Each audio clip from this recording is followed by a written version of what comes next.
Congratulations! You have made it to the end of the course. You have made it to the end of the course. The whole Media Lit team and I would like to thank you for taking the time to expand your knowledge and skill. We touched upon so many things. So as a final chapter, we will go over the tips and tricks we learned throughout this course. First and most important step is the 5 key questions. Remember this, all media is constructed. The content we experience was written by someone, or probably many people. Images were captured and edited and a talented creative team put it all together. So, how to figure out if what you are consuming is trying to inform, persuade, and or entertain you? You have to deconstruct and decode the information you have in front of your eyes, and the most efficient method is by applying the 5 key questions. Number 1. Who created this message? Media texts and content are not natural things and are always constructed for a reason. Identify who is the author of the message and verify the other publications to see if you can spot a pattern in behavior or messaging. Check if the facts that they mentioned are correct by simply looking them up on Google. By identifying the creator, you will be able to have a better understanding of where this message is coming from and why. Number 2. What creative techniques are used to attract my attention? Everybody has their own language of words, sounds, and images when it comes to media. By identifying the creative techniques people use in their content, you will be able to see the true intentions behind a message. Is it meant to scare you? Or anger you? Reassure you? Media creators will want to get some sort of emotional reaction out of you. So remember to stay wary when first consuming media. Don't jump to conclusions.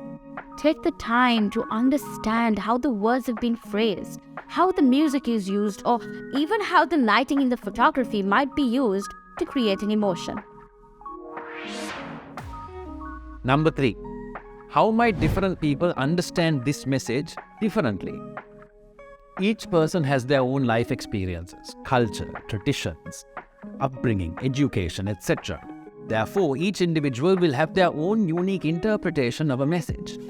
For example, a soldier will have a different experience of a war movie due to their own personal experience.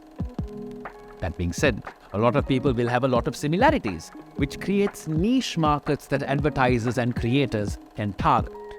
Remember, there is no right or wrong interpretation, and by appreciating and accepting different experiences and points of view, we can grow peacefully as a multicultural society. Number 4. What values, lifestyles, and points of view are represented or left out from this message?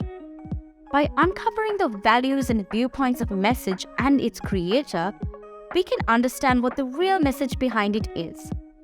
Look at how people are characterized. Is it insensitive? Or does it over-glorify an individual? What ideas and values are being sold?